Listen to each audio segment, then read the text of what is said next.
So ఎలా ఉండేది sir అంటే మీరు ఒక బ్యాచ్ ఉన్నారు, ప్రసాద్ బాబు, హరిప్రసాద్, సుధాకర్ గారు, నారాయణరావు గారు. అసలు ఎలా ఉండేది అప్పుడు? అసలుకి మీ హెల్దీ వాతావరణం ఎలా ఉండేది అసలు అప్పుడు? ఒక్కటండి అప్పుడు లేదండి అక్కడ. అంటే ఫస్ట్ నుంచి రామారావు గారు, నాగేశ్వర గారిని పక్కన పెట్టేస్తే మిగతా హీరోస్ కూడా అందరు కూడా అన్ని పక్క పక్కనే ఉండేవి. మా స్టూడియోస్ ఏవిఎం కానీ, విజయ కానీ, విజయ గార్డెన్ కానీ ఇవన్నీ కూడా పక్క పక్కన ఉండేవాడు.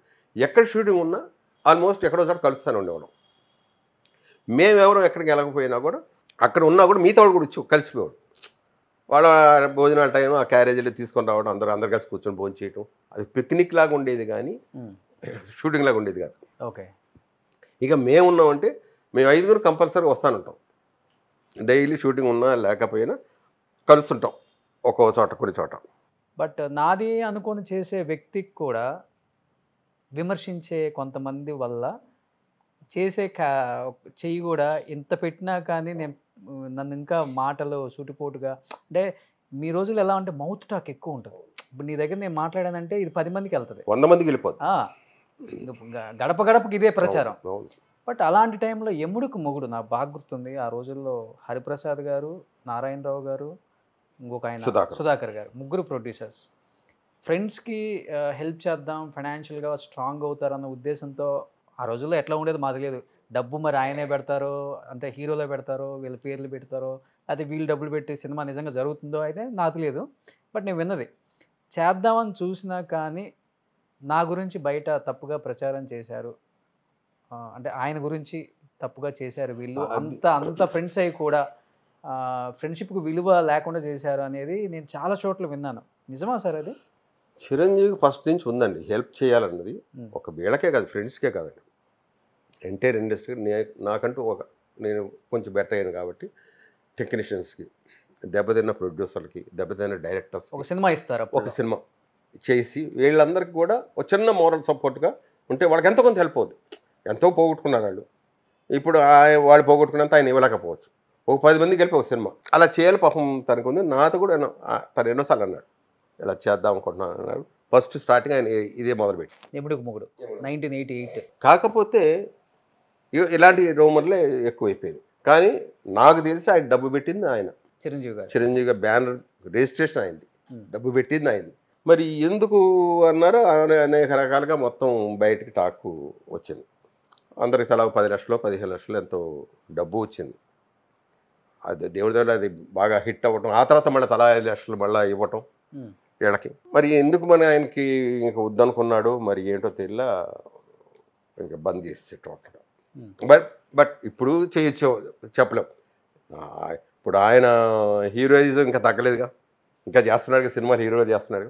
సో ఇప్పుడైనా చేయొచ్చావు. అసలు ఇప్పుడు ఉన్న వాళ్ళు తట్టుకోగలుగుతున్నారు. ఆయన వాళ్ళ తీరు వేరైతే మళ్ళీ ఆయన ఏంటో ప్రూవ్ చేశారు. అవును, కసి అండి. స్టిల్ ఇవాడికి మొన్న దీంట్లో చూసా, యూట్యూబ్ దీంట్లో, ఇవాడికి ఆ రాడ్స్ పెట్టుకొని ఆ థ్రెడ్ పెట్టుకొని చేస్తా ఉన్నాడు. ఇంకా అది మ్యాక్సిమం 35-40లో ఆ వయసు వాళ్ళు చేయాలి ఆ ఎక్సర్సైజ్.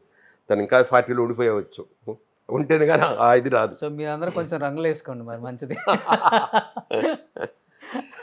రంగులు కాదు సార్, అది ఆయన కూడా ఫ్రెండ్స్ అని చెప్పుకోవాలి కదా. ఆయనదే ఒక్కడ విన్నా నేనే డైలాగ్. అవును, తనే అన్నాడు ఫ్రెండ్స్తో ఉన్నప్పుడు రంగులు వేసుకుంటారని చెప్పి, కాలేజీ అందరూ ఫ్రెండ్స్తో. ఓకే. బట్ సుధాకర్ గారు టచ్లో ఉన్నారా సార్? లేదండి, ఎవరితో. ఆయన హెల్త్ ఏదో బాగా క్షీణించింది, చెన్నైలోనే ఉన్నారు మొన్నటి వరకు, తర్వాత హైదరాబాద్ వచ్చారు అన్నారు.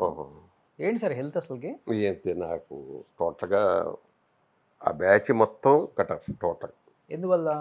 చెప్పాను కదా, సీరియల్ బిజీ అయిపోయా నేను. ఆ ఊర్లో ఉండే ఫోన్లు ఉన్నాయి కదా, ఫోన్లు చేసుకునేంత ఫ్రెండ్షిప్ కాదు ఉన్న ఫ్యాక్ట్ చెప్తాను. అంత ఫ్రెండ్షిప్ కూడా ఈ స్థాయికి వచ్చిందంటే ఏంటి రీజన్? ఎందుకో నాకు నచ్చల. నేను వాడికి నచ్చకపో వాడు చేయొచ్చుగా. నేను ఒకటే, నా ఇంటికి అంత దూరం, మీ ఇంటికి అంతే దూరం. ఒక ఆర్టిస్ట్ నుండి మా ఇంటికి రావచ్చు కదా అన్నాడు. మీ ఇంటికి రావాలంటే 5-6 గేట్లు ఉన్నాయి, నా ఇంటికి రావడం ఒకే గేటు. కేకేస్తే నేను పలుకుతా. నేను ఎందుకు రావాలి, ఎందుకు వెళ్ళాలి? ఎవరు 5-6 గేట్లు ఉన్న హీరో చెప్తున్నాను. ఇలా ఉంటుంది.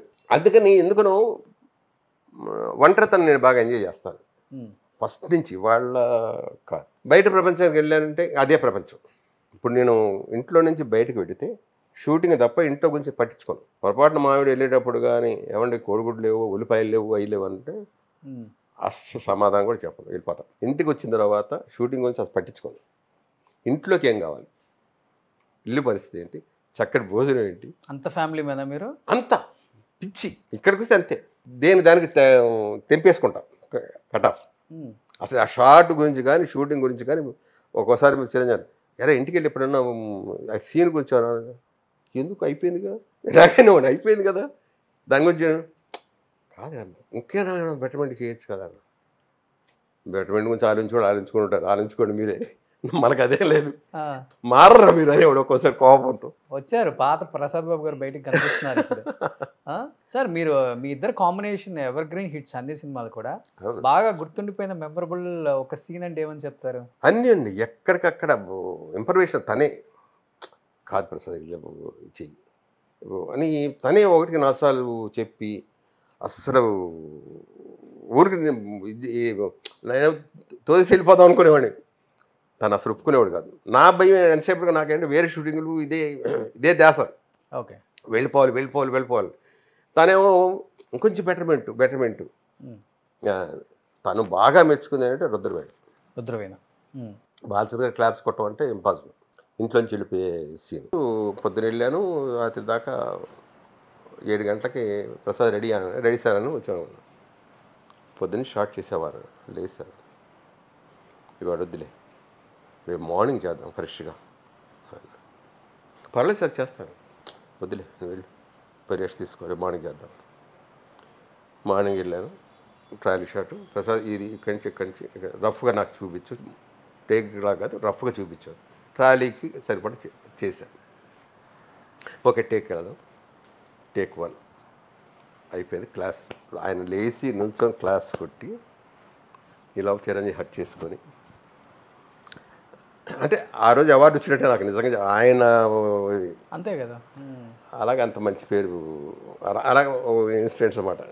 ఇలాంటి చాలా ఉన్నాయి, ఒకటి కాదు. అది మొఖాన కాఫీ పోసాడు చూడ ఎముడి మొగుళ్ళు.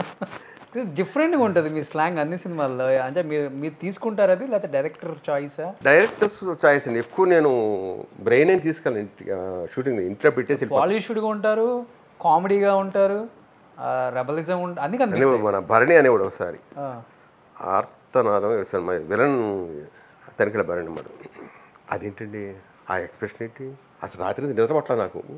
పొద్దున షూటింగ్లో గెలిస్తే ఆ సినిమా చూసిన తర్వాత ఒక టైప్ ఆఫ్ భయం పుట్టిందండి తనకి. నేను నిజంగా మామూలు ఇదే ఇచ్చింది, ఓహోని మనం చెంచేది లేదు, ఆడకి విషయం లేదు అంటే మామూలుగా అలాగే వెళ్ళేవాడిని. వాళ్ళకి గొప్పగా నచ్చేది. అలాగే రామోజీరావు గారు ఒకసారి మోహన్ గారు చెప్పాడు డైరెక్ట్, ఇన్స్పెక్టర్ నేను ఇన్స్పెక్టర్ క్యారెక్టర్, వాడు దొంగ దొరికితే పట్టుకొని కాలుతో అలా కొడతాను కింద.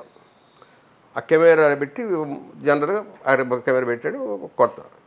ఆ కోపంతో ఎలా అన్నాను, రామోజీరావు గారు ఇలా లేచారట కూర్చుని, సినిమా చూస్తున్నారు, ఏమంటే నిజంగా కొట్టేశాడా అని అడిగాడు మోహన్ గారిని.